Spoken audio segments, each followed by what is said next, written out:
Yo, what's up, everybody? Welcome to the Listen Up Podcast. It is your boy Brandon. This is your boy Sam. Hey, man, we back with another episode, man. This time, an undefeated season episode. We have definitely not done that. Man, let's get right into it, man. I know I'm gonna do some small talk and there'll be some chit chatting, man. But FSU just beat the Gators. What else is there to say? Sam, how you feeling this morning, man? It was a good win. It kind of played out the kind of way I thought it was. I mean, I knew the Gators were going to do enough stupid stuff that we really couldn't really lose the game. I didn't think that would happen. I thought the defense played pretty well. But I guess my big thing coming from the game, watching it, was like, man, Billy Napier's in trouble. Like, he's in trouble. You know what I'm saying? Like, I remember saying I said that. Yeah, coming from that game, I felt like he's in trouble. Like, I don't, his team does some things that I don't quite understand, and he makes play calls in situations that I don't think make a lot of sense. And I thought as long as FSU could just tread water and stay within distance of the Gators, I thought they was going to win the game. It never cleared my mind that they was going to lose. To be honest with you, never at 12-0, I was like, if they get one more score, it get a little dicey. But by halftime it was 12-7. I was like, it's a wrap. But you know what I mean? At that point, I was like, there's no way Florida State to lose. One, because Florida State has been a second half team this entire season.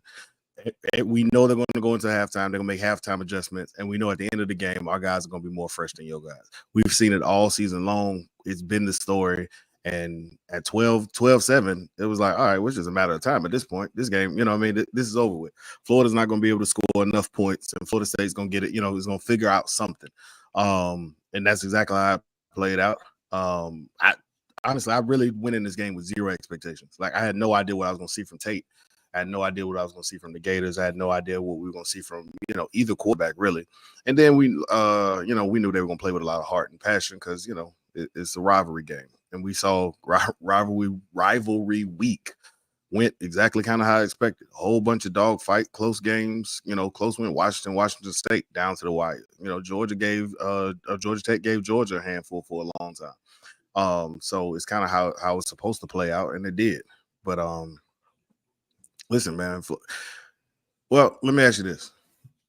I sent something yesterday saying Jared Verse really made himself some money last night. Was that his best game? Man, I don't know if he made money because I think it was kind of known that 76 wasn't good. Like that was like it was a thing. I think Baker was the best left tackle or best tackle, and the George kid is actually a guard that they had to put at tackle in because they got so many injuries on the offensive line. I mean, did Verse play good? He dominated though. Like, I get what you're saying. Dude, trash. I'm saying if you're telling me he dominated a backup guard, yes, he was really good yesterday. I'm not saying he wasn't good, but you saying did he make money? I'm saying valuation wise, I don't know what you take out of, you know what I'm saying? Like, I think a second round, third round pick is going to do that to a backup guard. That's me. But he played a good game, and he was good when he needed to be honest with you. He killed 2 or 3 drives in that game. And I mean, that pretty much was the game. That matchup pretty much dictated the game, to be honest with you. Well, I'm going to say the whole right side of the line because Fisk had a field day. And, you know what I mean? At some point, you looked at the game and realized, oh, okay, they cannot block our front four, which is crazy. You know what I mean? Like, again, our front four has not been that dominant against the team all season long. And Florida's offensive line, I know it has not been great, but it's what you're supposed to do against a bad offensive line. You're supposed to dominate them, and every single player who came in there wreaked havoc. To the point where, at some point in the game, I think they realized it, or they got pissed off or something. And at that point, it really started to be. You realize there was nothing they were going to be able to do successfully, just because at this point, how you gonna block them? Like when Verse is taking your whatever you right guard, left guard, whatever position he was at tackle.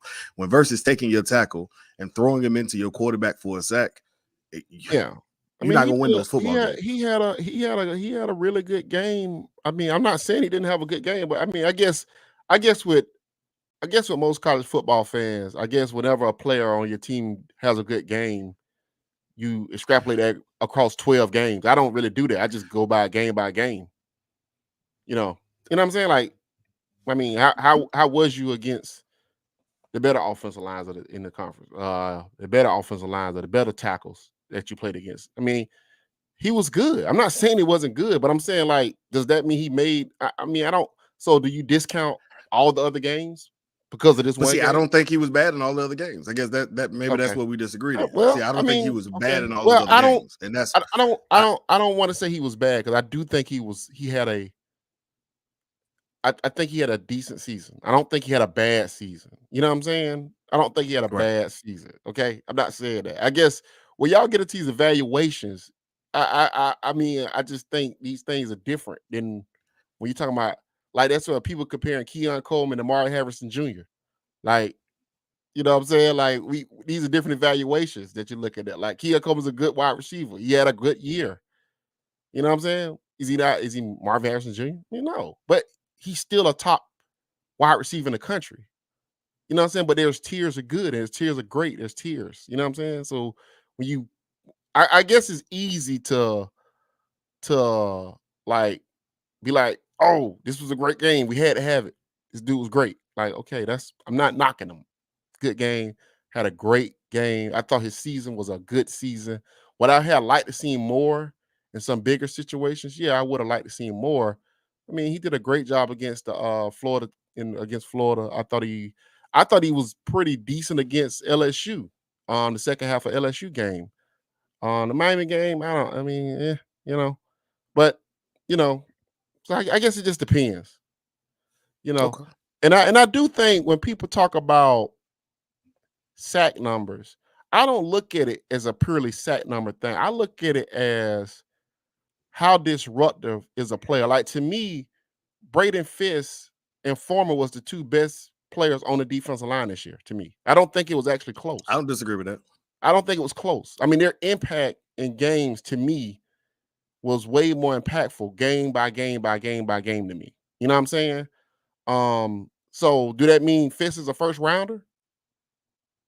Right? You know what I'm saying? Like, I don't really know how y'all put, like, you know what I'm saying? Like, how you watch these games and you come away with certain takes. I think that when certain guys do certain things, it's elevated a little bit, and I think a lot of the reaction from the fan base on Tate was kind of weird because y'all kind of allow certain media people to build Tate up in y'all head. I'm like watching the game, like, yeah, this is kind of what I thought it would look like. Like, I didn't think he was going to throw the ball for 260 yards up and down the field. I didn't think that was going to happen. You know what I'm saying? All right, so I get we on Tate. The problem that I had with Tate was not because, again, I literally had no expectation. I didn't know what you was going to get from Tate. I know we've seen Tate look absolutely horrible. What I did not expect is for him to look at times rattled. Why? I didn't expect for him to get. I didn't expect for him to. Every time we seen him in those type of No, situations, he's made dumb decisions. I'm saying you 4 years in at this point. If you had a week to prepare, they installed a game plan. I don't expect you to look rattled. I don't expect you to not understand that you got to check the play clock. You know what I mean for delay of game. I'm telling you that I don't blame all these things. Well, I don't blame the play clock on him because I think he was getting those plays in late. I mean, what you want him to do? Hike the football while they not set? I mean, what you want him to do? Okay. I mean, you got to get the play in. Why? Okay, so then why would they give the plays in late to Tate as opposed to why would they give the plays in late to Tate? But they have never given plays in late to Jordan. I mean, it's not like Jordan has a whole bunch of delay in games. It was plenty of times this season where Jordan looked to the sideline and said, "Get the play in." He screamed at the sideline several times this year. That's happened. So but we've avoided the delay of game. So then if they've not gotten the play in, then somebody got to then Tate got to be in charge of the offense. You are the quarterback. You're the leader of the team. Get the play in. If the coach is not getting the play in, you mad at the backup quarterback that won't make them get the play in. So Tate was good. All right. So Sam's take is that Tate was good. No, not saying he was good. I'm saying he did what he. I'm saying he did. That's who he is. I'm not saying he good or bad. I'm saying that's who he is. He isn't a mix of Chris Winkie and Chris Ricks and super athletic and gonna get the ball. Like, no, like He is who he is. Like, I'm not mad at him. Like, people's like, oh, we got to bench him and put Glenn. And I'm like, I mean, what y'all looking at that's telling y'all all of this? Like, you got a running back missing holes. You got offensive lineman missing blocks. Like, y'all think putting a true freshman in is going to make all this look better? Like, no, they need to, the guys around, and then Norvell said it, the guys around him need to play better. Like, I find it always convenient, like, who we start placing blame on as things start happening around people. Like, I'd be like, it's just weird to me. I don't know. It's just weird. The running back missed the hole. Yes. He missed several holes. He's also missed and he holes ran all back season. for 15 yards. He's like, also missed holes all season. Usually he also did. He did a whole lot of other crazy stuff. It does not negate the fact that Tate was really bad yesterday. And that Brock Glenn came in for a couple plays and just looked better. I'm just Brock Glenn ran 2 plays and he looked.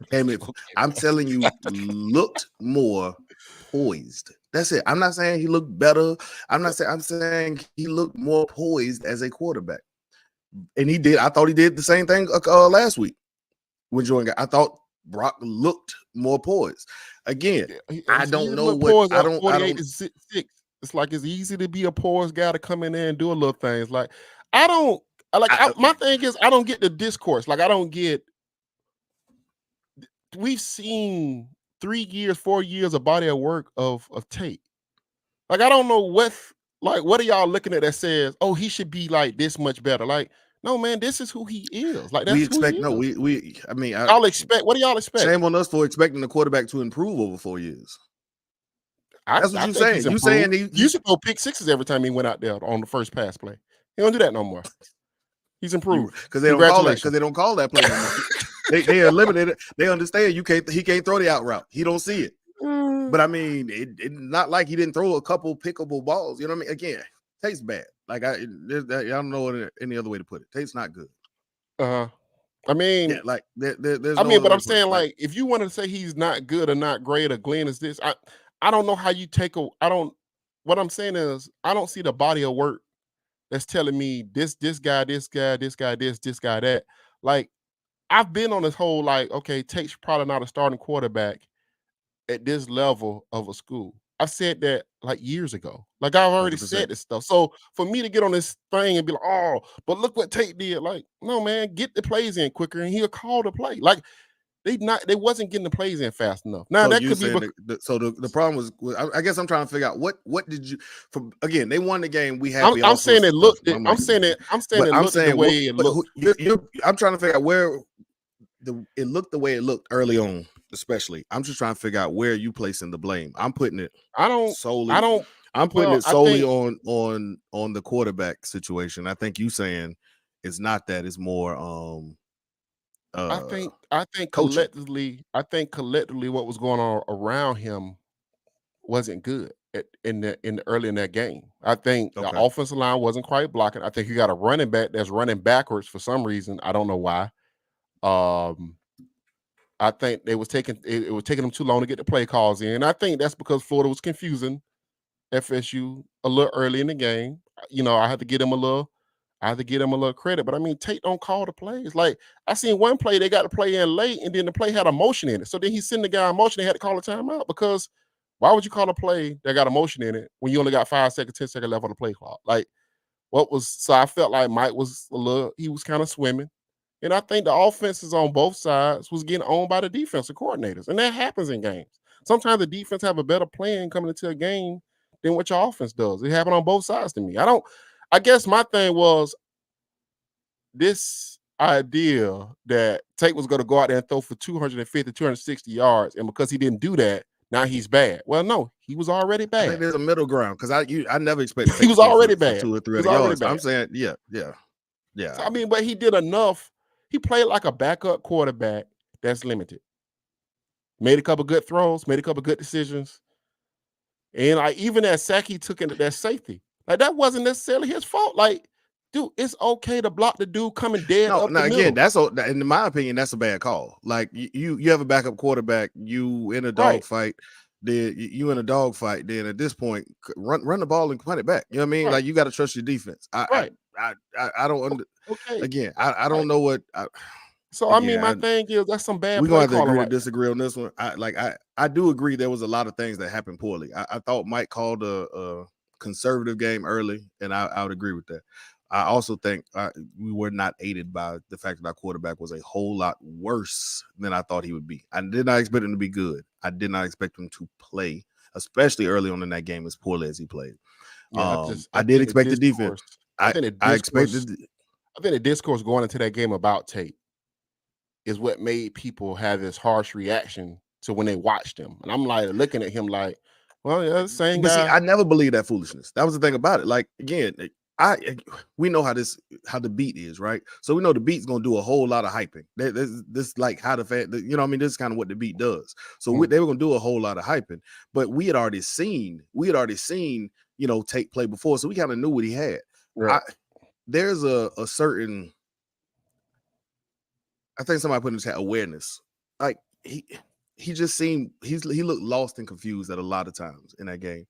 And I'm saying I didn't expect for my fourth-year quarterback to look lost and confused Right. in a system that he's been in for 4 years. Yeah. That's all I'm saying. I guess Like, that's all I'm saying. I guess I just look at his body at work and just dictate that that's probably just who he is based on his body of work. And I don't really be surprised when his body of work that he does exactly what he's been doing. Like it doesn't surprise me. So I mean, I guess that's why I'm at with expectations versus reality. I understand. Like, right. So I mean, I don't talk myself you expected him to be poorly. You expected him to look exactly how he looked. So if you look like that, you ain't surprised. I also don't talk myself into things just because somebody's telling me it looks better. Like I'd be like, nah, well, let's just look at it first before we decide what it is. Like, and that's kind of why I'm at with that. You know what I'm saying? And you definitely shouldn't have put. Again, I thought running backs early on were really bad. You know what I mean? The line was the line. They were, you know, basically what they were, consistent. Got better. And I also think the wide receivers wasn't playing very good either. They really wide wasn't receivers were not playing well. They wasn't really getting open. Well. You know, against a lot of bad DBs. That was the other thing about it. Like against a lot of bad DBs as well. Right. So I mean, when normally when you got a backup quarterback that's playing, you normally need guys around them to play better. And I think the team around them, I think the team around them in the beginning wasn't playing very good. They came on in the second quarter, the third quarter, and the fourth quarter, and I always felt like they was gonna finish and win the game. And I think, like, I don't think it's a coach's fault. I don't think it's this fault, that person's fault. Like, I think it's a good hard-earned win. But I just think when we get into these like evaluations of this player, that player, this coach, this play call, that play call, like, I mean, you got to bake into the situation like, okay, you're in the swamp. Okay, you got a backup quarterback. That's why they can continue to talk about his arm strength and all this other stuff, man. But you're in the swamp. You got a guy that's always been a little jittery, right? He's not gonna really get to his third and second reads, right? But also your starting quarterback wasn't really getting to his second and third reads either. But the only difference was Jordan Travis could run. Like he could run and avoid that sack, that safe. He would avoid that safe and get 3 yards. He would have, you know what I'm saying? Like he would fall off of him and he'll get 5 or 6 more yards. And you could just keep getting first downs. I just think the plan going into the game, I thought FSU was just a little off. But guess what? I watched college football yesterday. There was a lot of top teams that was a little off going into these games yesterday.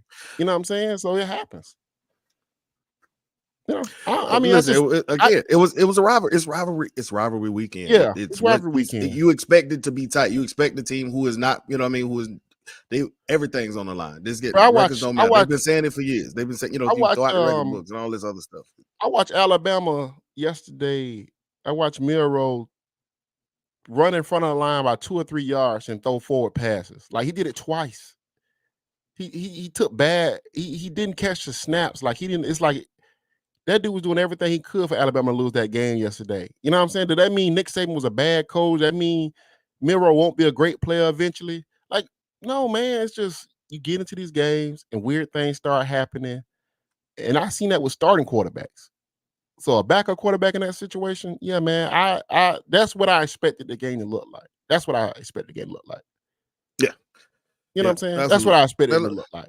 So, I don't think nobody need to be fired. And it's something else. Who need to be fired? Who said somebody need to be fired? I know I saw that in the chat, but I'm saying, and another thing, I think that when coaches have these things where it's like you call out something the coach did, a coach is not doing, like that's just the facts. Like sometimes coaches are wrong in situations. You know what I'm saying? Like, I mean, that's just it No, happens. man. They Coaches do are it. above reproach, man. You can't criticize the coaches now. You know better than that. I watched Yeah. Ryan Day yesterday decide to kick a field goal going into half when he had like 30, 40 seconds and a 4th and 1. I'm like, Ryan Day, you kind of need to make a statement here to get this first down and try to get into the end zone to prove to your team that you're tougher than Michigan. But he didn't do that. And that cost him. Like it did. It cost him at the end. And guess what? That man only lost like 5 games in his career. Most of them to Michigan.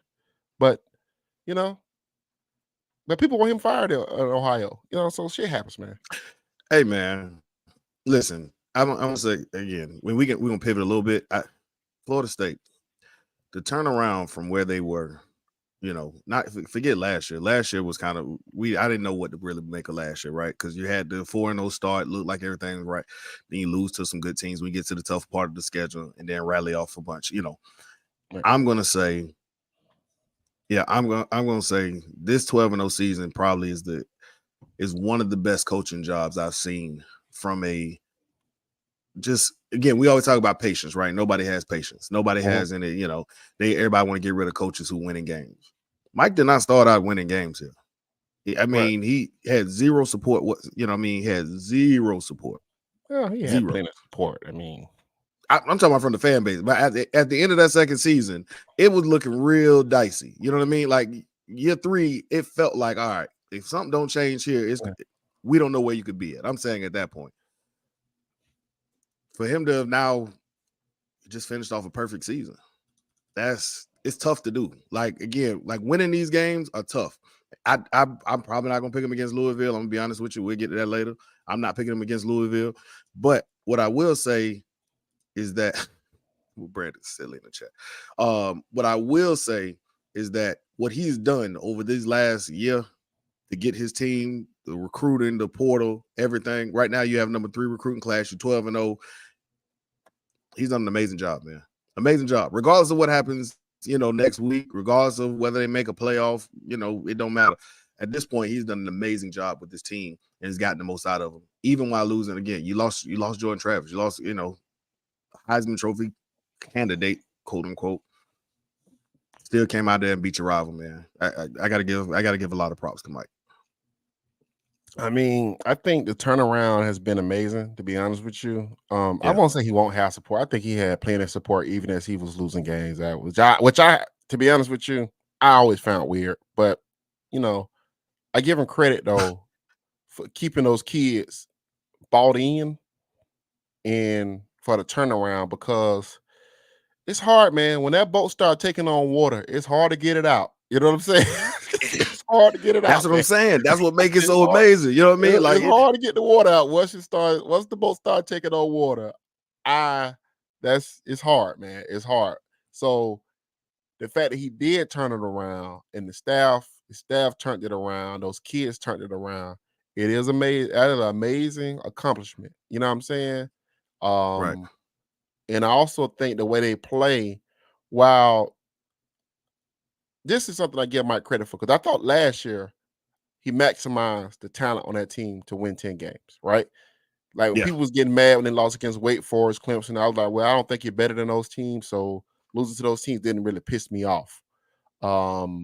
This year, I thought the team could have been better in certain places on the team, but to be honest with you, I think they bumped their head up against their ceiling talent-wise on this team, right? 100%. Record-wise and things like that. So 12-0, with the media talking about who deserves to be and who deserves not to be in, this and that. Okay, we can have that conversation, but I think as a coach, your job is to get your team ready, prepared to win every game. And to me, when you do that and your team wins, that's a good coaching job, period. You know what I'm saying?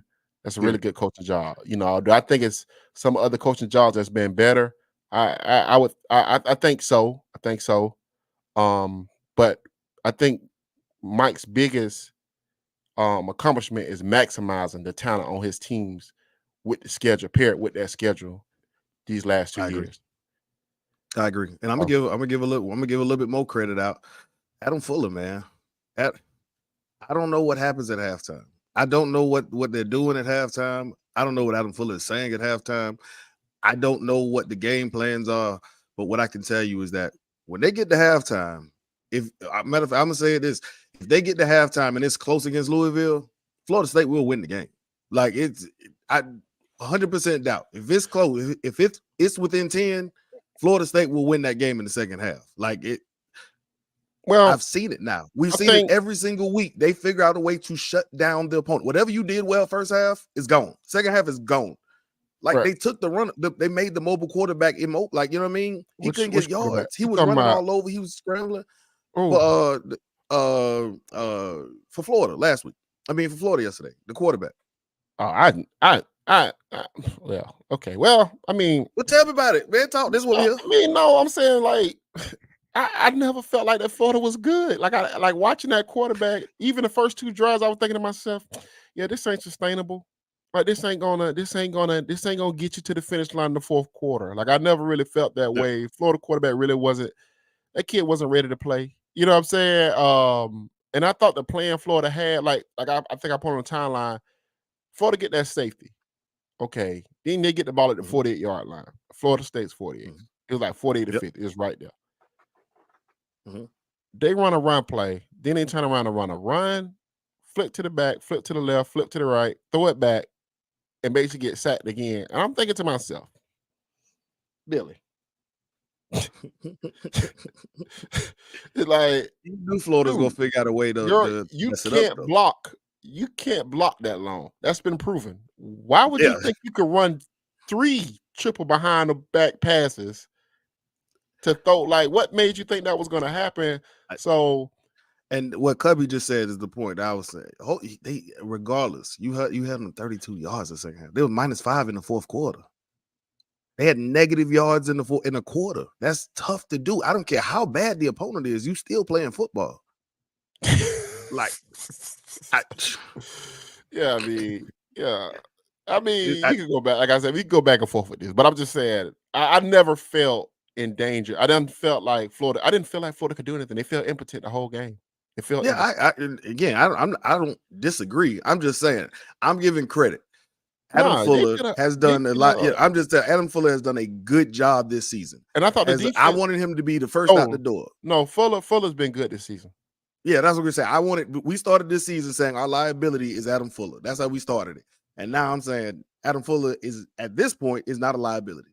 Like, he has coached a very good job, and especially in these second half games. I don't know what he's doing. I was told I can't figure it out. I don't know. But I know for a fact, whatever you did well in that first half is shut down when you get in the second half. Whether it's fluky, whatever it is. But I think he's done it now through 12 games. But he's done it. No, I don't think it is either. That's what I'm saying. But he's done it now through 12 games. So you got to say, at this point, Fuller got to get credit for being able to go into the figure out, all right, this is what they did. They've done this cool. All right, now it's over. You know what I mean? We're going to shut this down. And so, again, I can't argue it. I've said, only thing and this is really nitpicking, I wish they would figure out what they were doing earlier in the game, and maybe you wouldn't be in this situation after stopping the second half. But what I will say is that, but he does. He figures it out second half, and he shuts down what you're doing well. And it gives the offense a chance, because they do have enough playmakers to where they're going to end up somebody's going to break. Somebody's going to get it. You know what I mean? Somebody's going to score some points in the game. So I think they shut down. I thought they've been pretty good coming out into games, to be honest with you, man. They're not giving up a lot of points. I think the defense has been better than the offense the whole year. The whole year. They've been more consistent than the offense, definitely. Right. Yeah, you can say I can count on my defense to be good every game. We didn't know what we were going to get from the offense every game. I 100% agree with that. Right. So I think the defense has been good, and I think Fuller's done a good job. I think that the secondary, even Jerry Jones, I think he's gonna find himself on the NFL roster. Like, I really do mean that. Yeah, and 100%. Cypress, I don't know, but he'll be back next year. Yeah, man, I guess you're right. I guess he played himself right back into college next year. You're right, but I don't think he won that draft grade. I think the secondary has been good. I think the defensive line, especially the D tackles, I think the D tackles has been so much better than they was last year, man. They light years better than they was last year at defensive tackle. You know what I'm saying? Fisk was an upgrade. Yeah, Yeah, Fisk, Fisk was definitely an Farmer upgrade. stepped up. Fisk was an Yeah. upgrade. Fabian Lovett, even though it looked like he got moved to second rotation, but he's come in and done well on in that second unit. He like you say, you bring in He's just a guy, man. He's just a guy. He's just a he guy. is, but I'm saying you bring him in as a bench guy now. He comes in, he's able to make some plays. He's fresher, so on and so forth. Again, we know now what he is, and of course, Ford, man. Kalen DeLoach, if it's a big game, Ford, what I told you. We said it I think we said it 2 weeks ago. If it's a big game, you could tell DeLoach takes it personal, and it's gonna be something. Yeah. I think the defense has been the best unit. I think the special teams has been really, really good. I was kind of mad because I thought Mike had him in that one special teams play. Oh my God, dude. How do you not? That's another one. Delay a game. That's another one. Now that would I blame on the coaches, because again, you have zero didn't get the call in, right? You knew, yeah. That one definitely. No, that's definitely not the punter fault. That's definitely not the punter fault. You already knew before the punt team even roll out that we rolling with the fake. If they give us this look, we rolling with the fake. Hike the football, man. Like, this ain't even. I think he sat on that decision for a little bit. That was why it came in late. I think he really wanted to see. Okay, they said they coming for the kick. We got him. Right. It just took too long. It took too long. But yeah, he did. And special teams really good. The punter, the been amazing all season long. Field goal kicker has turned himself around. Keon Coleman's been amazing back in punt return. Didn't have an impact at wide receiver. I blame that, I think, on the quarterback a little more than Weston. But he also dropped the touchdown. Dropped the easy touchdown too, which was out of his character. But then still made an impact in punt. You know what I mean? So it's I think the Keon thing is going to be a very interesting eval come NFL time. I think he's a really good wide receiver. But man, I don't know, man. Like Ndunze and Marvin Harrison Jr., they easily the top two wide receivers to me. Those guys them guys, they don't drop a whole lot of anything. And they get open. You know what I'm saying? Like, they get open. They beat guys off the press and they get open, man. And Marvin Harrison Jr. basically won the Notre Dame game for them, won the Penn State game for Ohio State. I'm talking about just catching the football. Ohio State in that game against Michigan. Yeah, kept him in the game. At one point, I was like, okay, so they're not gonna guard 18? Is he just? They guarding him, but dude, he can't keep still being open and catching passes. He get off those. It got really confusing to me, because I was like, wait a minute. Like, at this point, I just lined two dudes up front. I just lined two dudes in front of him like a punt return or something. Like, I couldn't let dude beat us, man. No, listen, it was a bad throw. He also dropped it. Like, I don't know what y'all talking about. He hit both his hands. Yeah, it was dropped. Like, I get what you said. He threw it high. It hit both his hands. That's a drop, man. If you're a special wide receiver, you make a special play. That's what we've come. And he's done that throughout the season. I'm gonna say he's made tougher catches this season. He's made tougher catches this season. So I can't be like, that wasn't no drop when it hit both your hands. That man he's made way tougher catches this season. He's the one told us he's the one who told us there's no 50-50 balls. Yeah, Keon's been great though, man. And I thought Johnny Wilson played one of his better games yesterday. He had that one drop. I was kind of gotta catch that, Johnny. But that was also a bad throw too. But it was a drop. Hit both his hands. Hit both his hands. But so I thought, this offense though, like, I think we could talk about Louisville now and how that game's gonna go. But I actually think they're gonna beat Louisville. I actually think they're gonna beat Louisville. I know a lot of people saying they don't think it's going to happen. The only difference is this. This is the only difference. If Louisville go up and get into halftime and go up, I don't think FSU can catch them. That's the only difference. I don't think you can play around for 2 quarters against Louisville and beat them. And the main reason I say that is because Braum makes great adjustments too. He's a great adjuster too. And I thought, but the only thing about Louisville, and the reason why I think they're going to beat Louisville, because their quarterback will give you the football. And Braun does have to coach around that quarterback.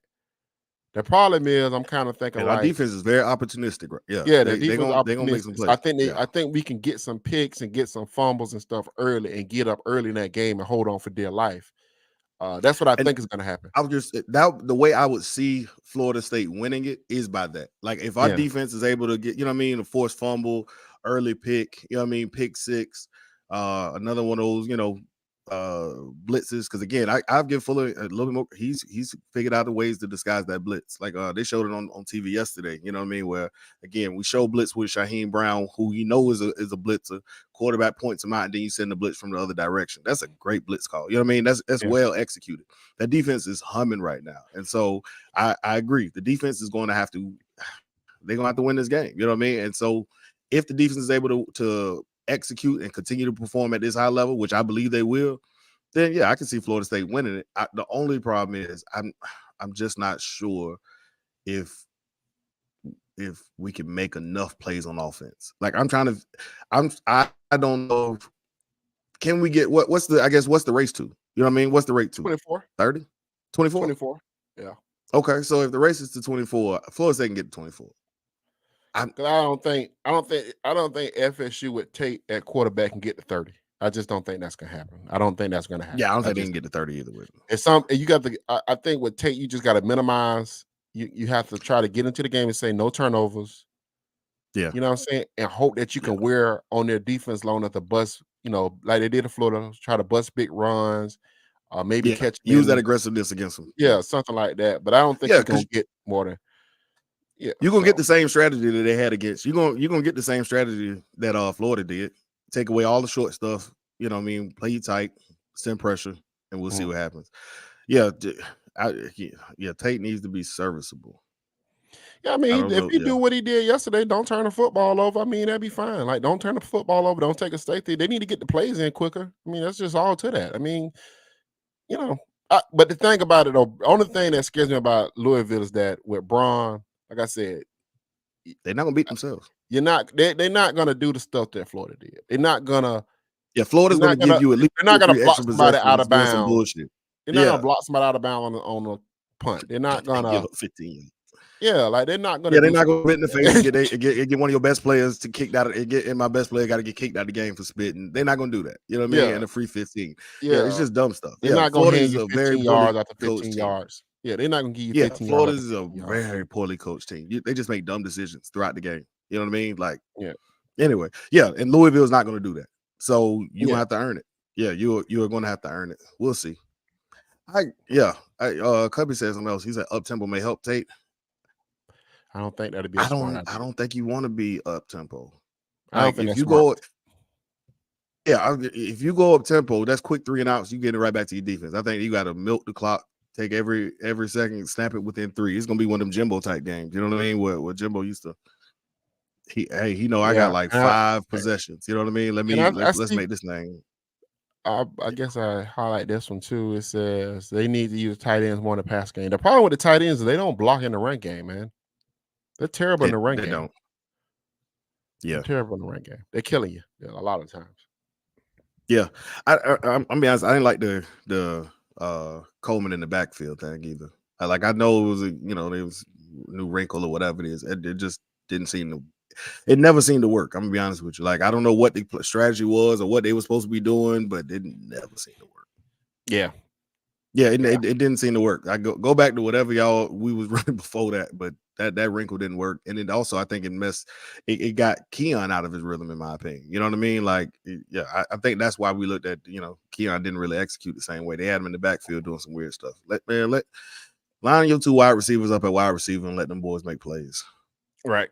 I also don't like Bell on the sweeps either. Again, listen, we are nitpicking. We beat the Gators. You know what I mean? Like we are at this point looking forward to Louisville. We'll see what happens. But Mike has to call a very good game. I think the defense has to play excellent, and I think Tate has to have 0 turnovers, no safeties, no picks, no fumbles. If they do that, Florida State has a chance to win the game, and I think Florida State will win the game in that one. My problem is, I don't know if I believe Tate's not going to do one or two of those things. And if you give Louisville extra possessions, you will lose that game. And I think, but if you give them extra possessions, you're gonna have a problem. Yeah, like you said, you down 13 points, probably not a big deal because again, I think Florida State. But if you get down, you know what I mean. It's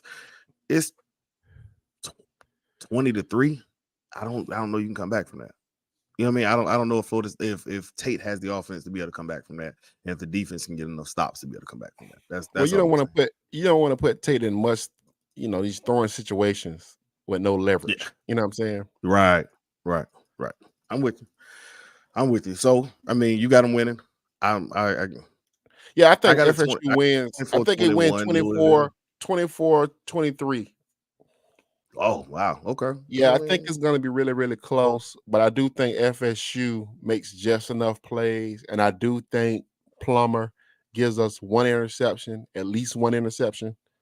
I think it's going to come down who wins fourth down, because I think it's going to be some decisions got to get made, and does do Bron win on fourth downs, and do Mike win on fourth downs in that game? But I think we'll win on fourth down. Wins that game, and I do think it's going to be FSU. I think they make enough plays on fourth down in that game to win the game. So hope you're right. That's what I think. That's what I think. I hope you're right. Go no, you know what I mean? Like, okay, so then let's say they win. Do they get to the playoffs? Yeah, I think they're going to get to the. I think they're going to get there. Because I do think Georgia's going to beat Alabama. I do think Georgia's going to beat Alabama. Auburn had them beat, and they had them beat with just physicality. I've never seen Bama team just get out. They got bullied. They got bullied yesterday. I do wonder though, like if Bama beat Georgia, it's a wrap. And Oregon beats Washington, which I think is gonna happen. Would they put Texas, Bama, Georgia? No, because you still got to go Michigan. So you have to go Georgia, Michigan. So you would need Michigan to lose against Iowa in the Big Ten. Michigan losing against Iowa. And I don't think they'll lose against Iowa, even though Iowa's got 10 wins. That Kirk Ferentz. Yeah, Iowa's deep. From what they I ain't gonna take. I have nothing. I know. But I think Harbaugh comes back. But from what they say their defense is legit. They say Iowa's defense is legit. Yeah, they know their defense is always legit. But Harbaugh comes back for that game, so I think they're gonna be amped up with Harbaugh back on the sidelines. So but you would need Michigan to lose against Iowa to get because I think the only way they're gonna put Bama in. Texas would have to win. They would have to put Texas and Bama in. Right, because again, Texas beat Bama. Like you're not going to be able to. That's the only way they can justify. I don't care who they won. They got the same record, and Texas beat them head to head. Yeah. You got there's no logic that I can look around and say, well, the team who beat the other team, the team who beat we beat y'all straight up. We got the same record. I'm going. You know what I mean? Yeah, I'm going. Yeah, I think Louisville. If Florida State beats Louisville, they are in. I don't see how. Because I think no matter what happens next week, Georgia's going to get in. Not if they lose to Bama.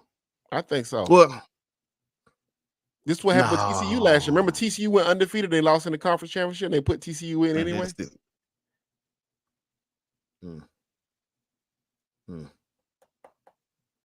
That's what I'm saying. I'm really thinking about it. That's why I say that. That's why I say it's going to get weird because they're going to say if Bama beat Georgia. You need for Georgia to win. Yeah, you need Georgia to go ahead and win. So that way you got 3 undefeated teams, and they'll all be conference champions. That's easy. And let whoever it is fight over that 4th spot, and then let you know what I mean. And we'll have fun against Michigan. That if let's see what happens. That's really what I think. That's what it is, right? Because Florida State ended up at number 3. Yeah, but I'm sorry. But what was your question? Your question was, what would they do in the playoffs? I think that's what you about to ask me. Yeah. My question was, do they get in? And then let's say the scenario. So let's paint the scenario, right? Let's say it is Georgia 1, Michigan 2, Florida State 3, and let's just say, I guess Oregon, Texas or Oregon get in. Right. Okay, Texas, Oregon get in. Florida State play Michigan. How do you feel after watching Michigan? I don't think Florida State will beat Michigan. Think it's competitive? Well, Michigan ain't gonna run away from you, so I don't think Michigan will blow you out. But I think they will. I think they will win a pretty convincing game, and it'll be like 10 points, 10 or 14 points, where you're not really they never really feel threatened. And the only reason I say that is because I don't think Tate can make enough plays against that Michigan defense. I also don't think Michigan would be afraid of Keon Coleman or Johnny Wilson. I think because they played against Ohio State and those wide receivers, you know, Mhm. I don't think that would terrify them at all. And I think because you can't throw a bunch of kill shots at Michigan, that makes it tough. Like I don't think Florida State could beat Michigan. Um, I mean, they'll have a better chance against Washington to me again than Michigan. Oh, yeah, again, And I do think I've said this Michigan, all season. Line Washington up. and I do Like think I've watched Michigan. Washington all season long struggle with sorry teams. Line, give me Washington. Absolutely, I love it. Yeah, I think you got a better chance. I also think Washington would beat Florida State though, because I think Penix with those wide receivers versus Tate. I just don't think Tate can score enough points, man. I just don't. That's the problem, and that's again, man, with Jordan, this is a whole different conversation. But you're right. The problem I is, wouldn't. can I they wouldn't get have enough? changed it. I wouldn't have changed my thoughts on this stuff, to be honest with you. But Even I mean, with Travis, I think Jordan make the games a Travis in little bit. Washington. No, Travis I beats Washington. Travis beats Washington. I don't like think so. 100%. Travis beats Washington. The only team I'm guaranteeing they ain't beating is Georgia. Georgia, it looks like I think it'll look like a lot like TCU last year. Yeah, I see somebody put in the chat talking about hold on, right here. He said we beat Michigan. We gonna make them play our style slugfest. Yeah, you don't want to go punch for punch with Michigan, and like that's not. Yeah, I'm gonna say You're not Michigan gonna want to beat play them that way. doing that. Yeah, I'm gonna say Michigan wants to play that game. Like Yeah, that's what they you know what I want. mean? Like Michigan wants to just run it 100 times. You know what I mean? Yeah, Hey, all right, cool. They want to get in the nobody want to mud. throw it. Cool. You know what I mean? They'll just line up and just, you know what I mean, and go. You know what I mean? And I'm cool with that. You know what I mean? Here's what I will say. Michigan doesn't score a lot, and that's why I think it'll be a decent game. You know what I mean? And because it'll be a lot of running, it'll go quick. So it's possibility that you can end up in a 24-10 game or something like that. I don't think we can match their physicality though. Like I don't think that their defensive line versus our offensive line, I heavily favor their defensive line. Our defensive line versus their offensive line, I would favor their offensive line. Not by much, but I would. See, I don't know that. See, and that's what I was gonna say. I think that's where it gets even. Based on how excuse me, based on how our defense has played.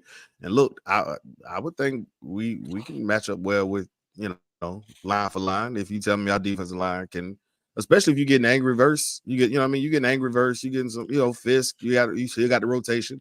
I believe they can slow down them enough to where they can't. You know what I mean? To where it won't be a blowout. Again, I'm not picking them to win against Michigan. I'm definitely not picking them to win against Georgia. I probably ain't picking them to win against Washington either, but I think that's your best chance. Washington would be your best chance. Oregon, I don't think you would beat Oregon if you play Oregon. Texas, too many points. Texas do a lot of dumb stuff to me. So I think you could actually be in a game with Texas because Texas kind of plays to the level of their competition. I might even pick us against Texas. But everybody else, I mean, and the reason why I say that about Washington, because Washington can throw death blows. Like they can, like Anduze and them guys. They're gonna get you. And they got a really good cornerback that can lock up 1-on-1. That cornerback is really good. They got over there. That defensive line is really good. That Braylon Trice kid, Thrice. I mean, he would be my defensive end number 3 after Turner and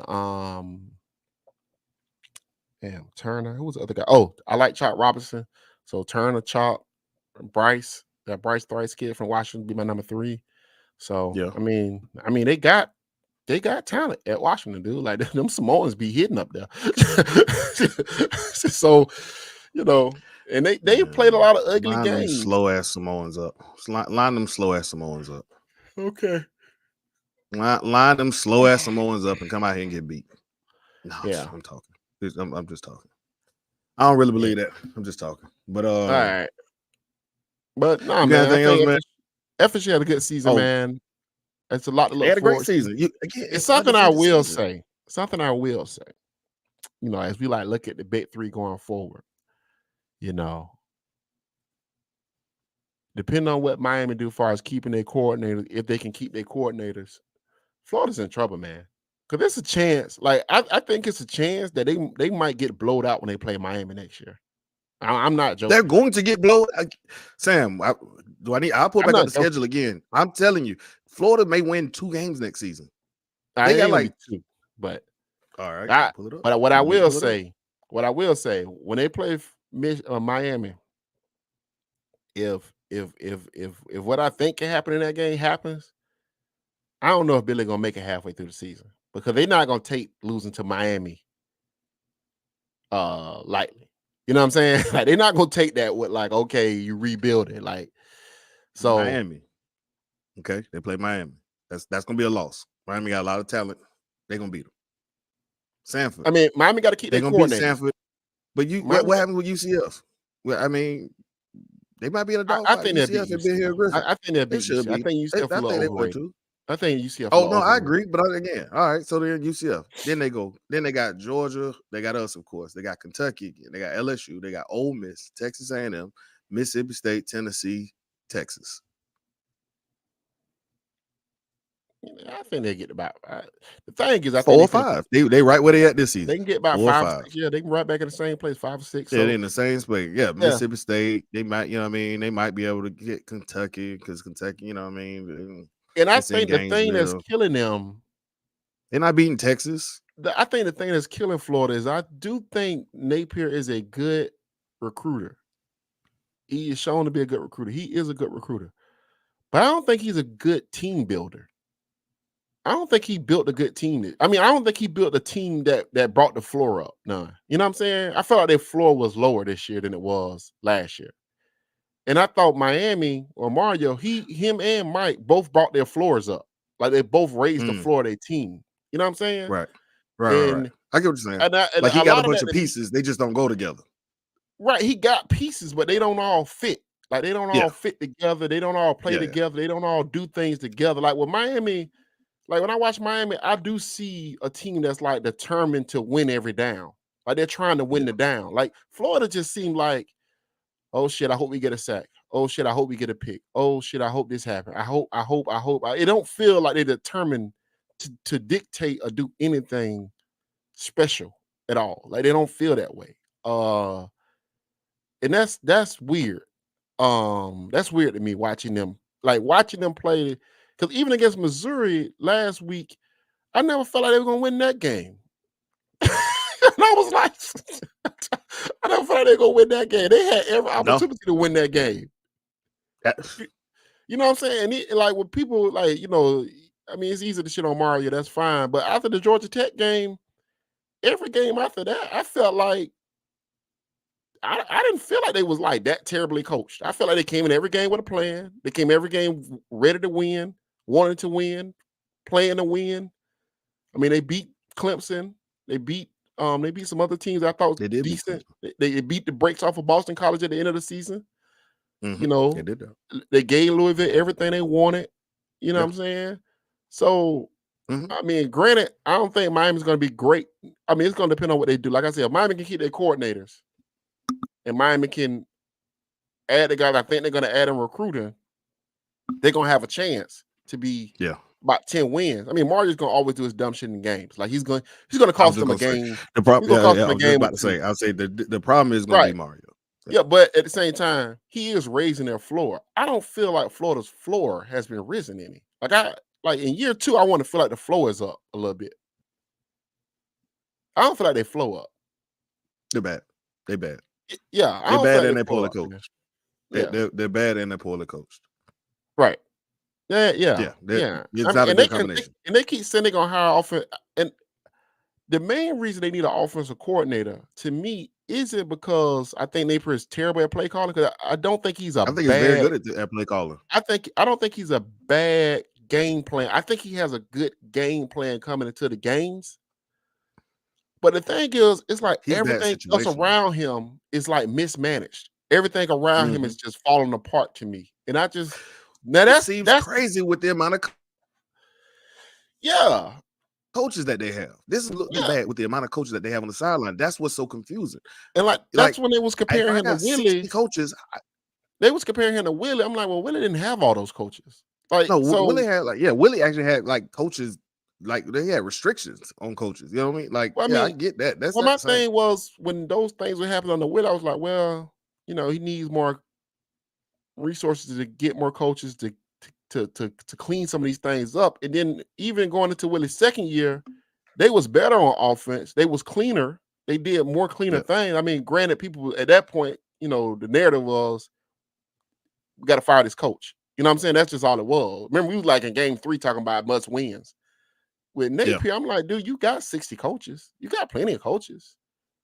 Yeah. You got former players on your as analysts. You got former players hyping the players up. Like, you got everything you need, and you trying to tell me they don't know not to spit on other players? Like, they can't control their emotions of them not to spit. Like, what are we doing, man? Like, yeah, man. Yeah, like I just didn't. I walked away from that game thinking to myself, like, damn, but Florida got a real dumpster because I don't know.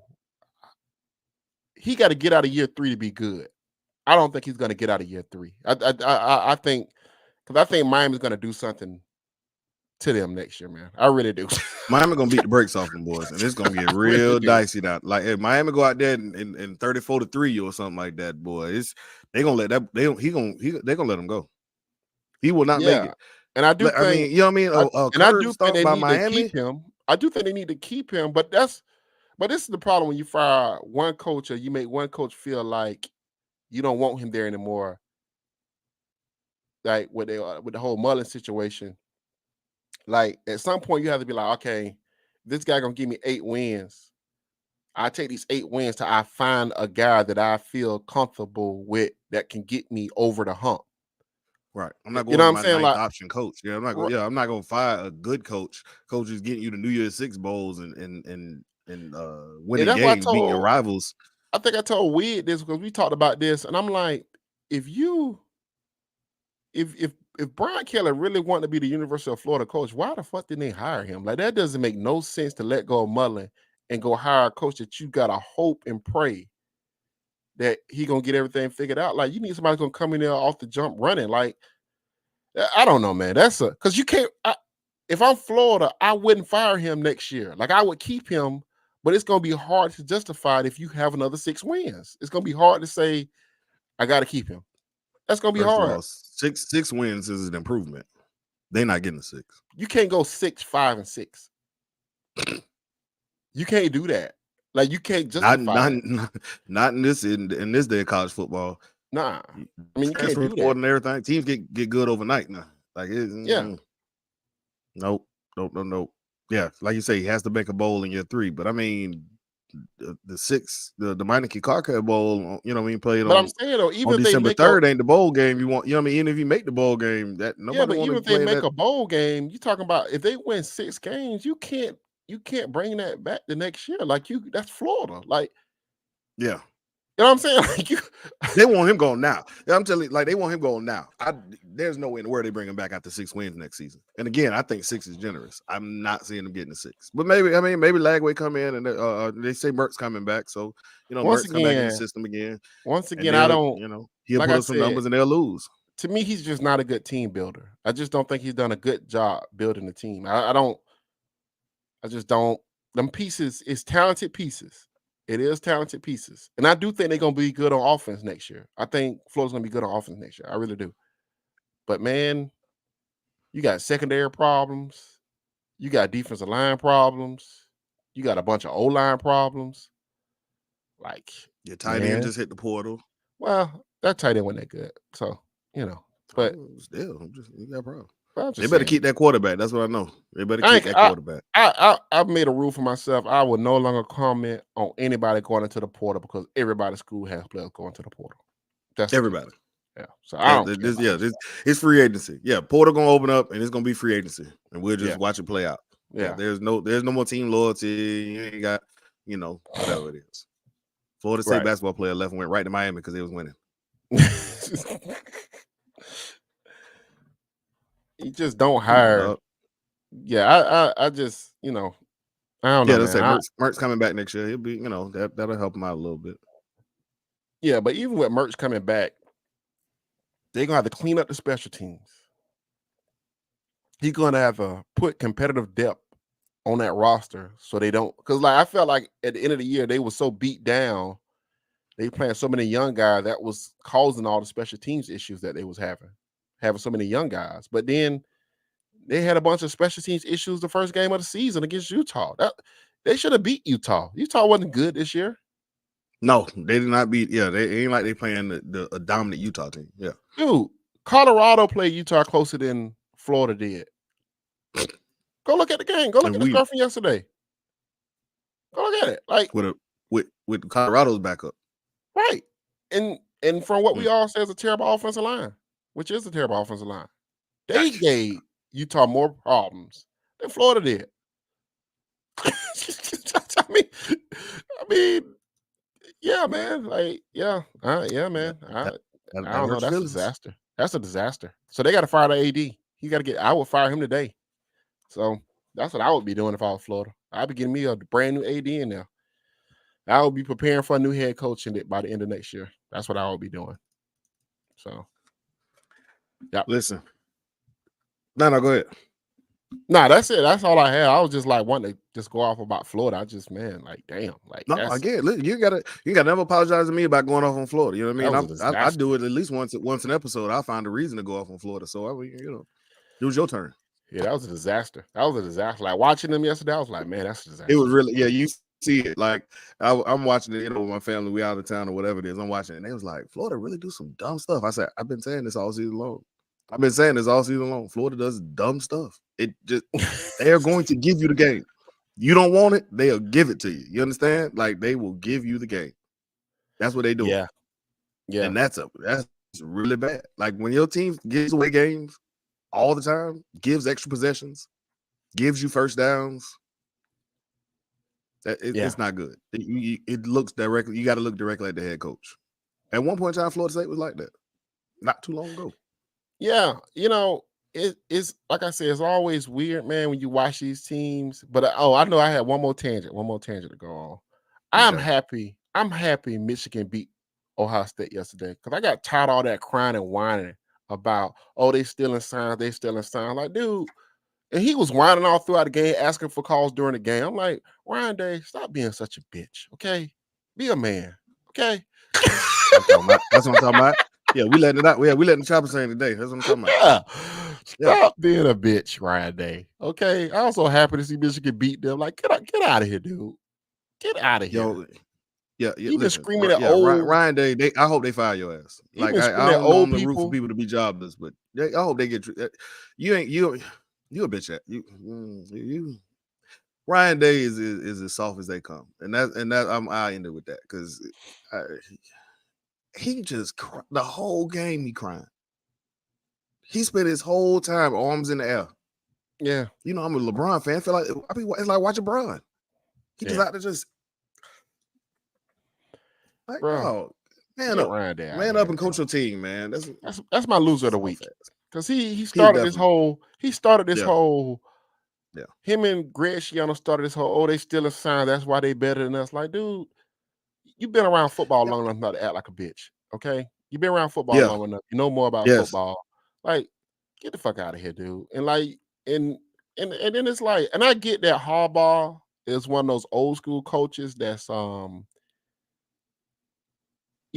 cut from a different branch. Like, he don't congregate with other coaches and coaching staffs. You know what I'm saying? Mm-hmm. Yeah. Like, it's like a Harbaugh. You're not welcome at the barbecue. No. It's like a Harbaugh tree.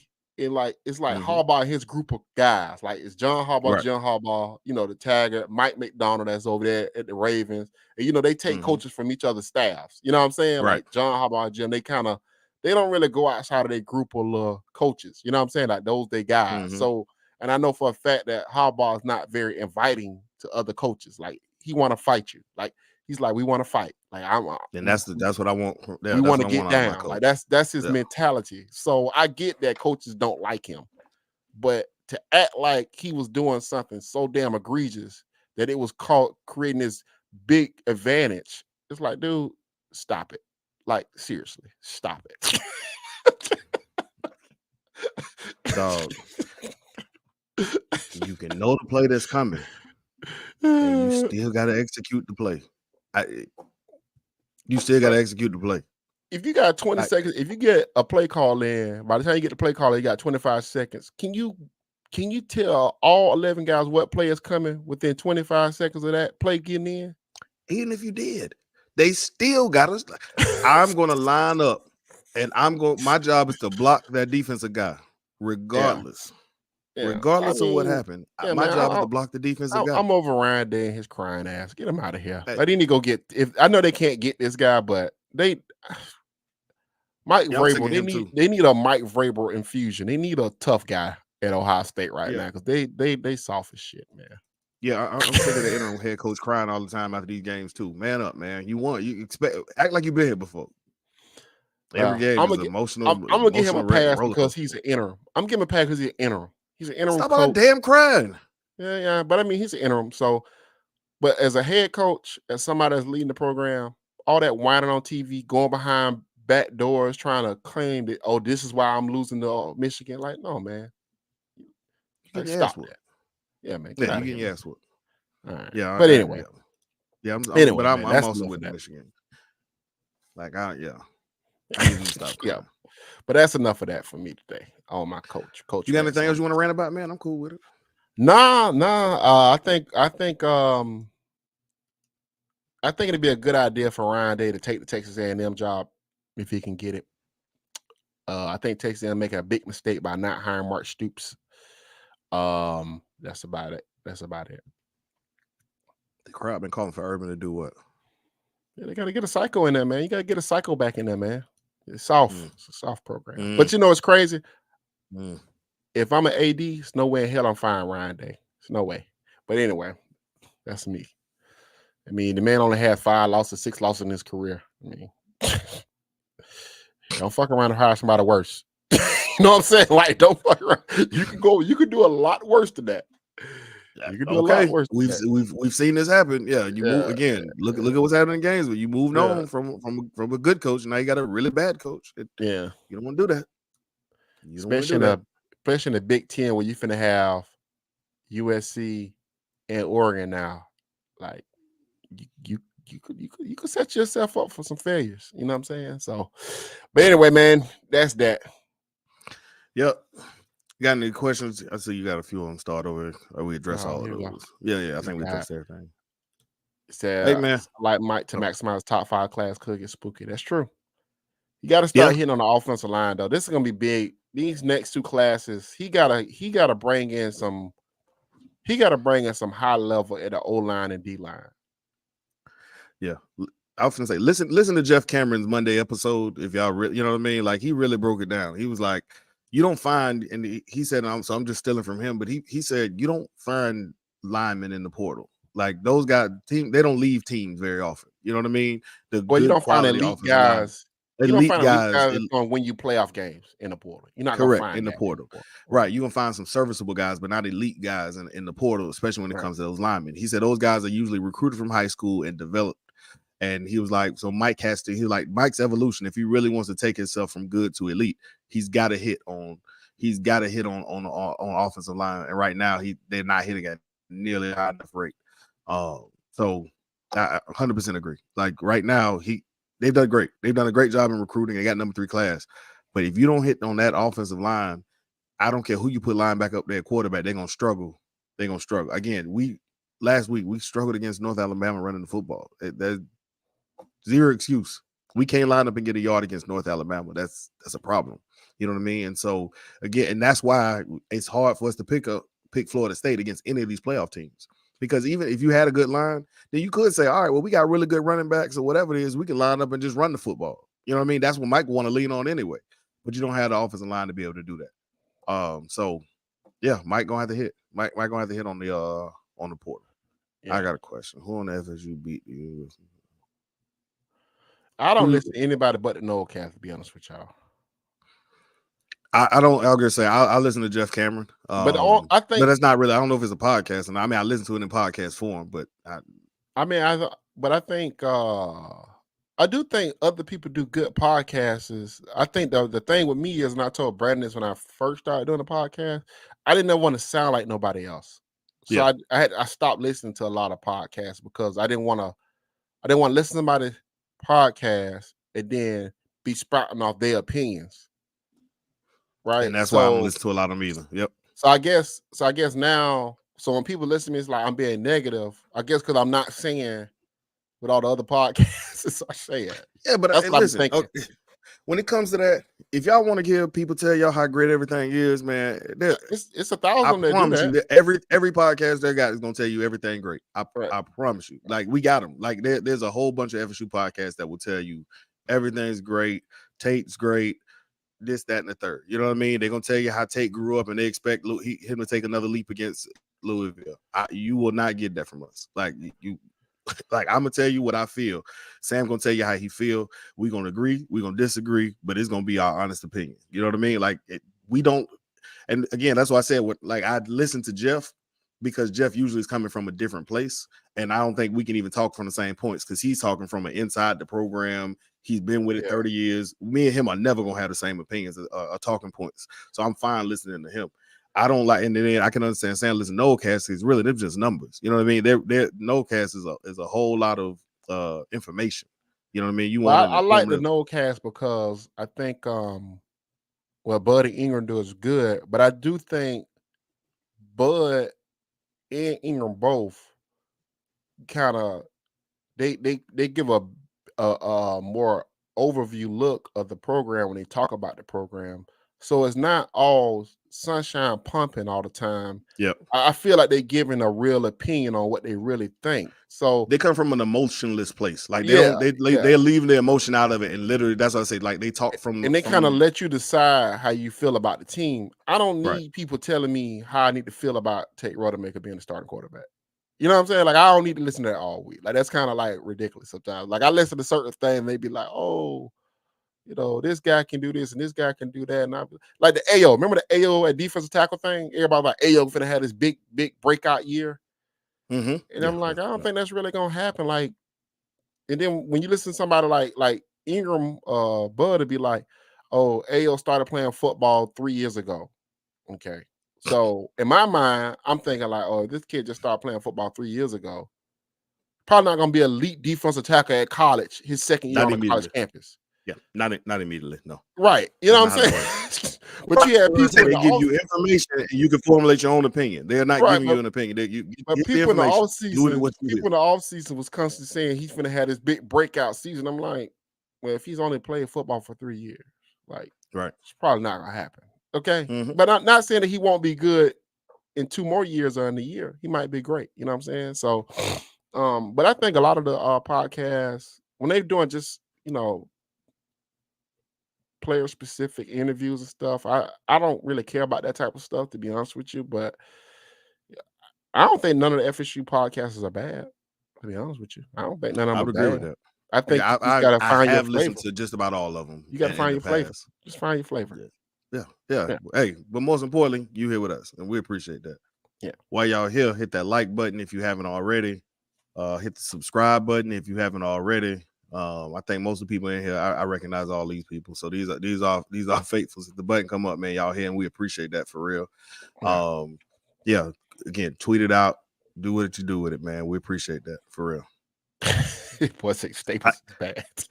I ain't gonna get into that. I'll leave that alone. I don't want to be bashing people, but we don't bash folks.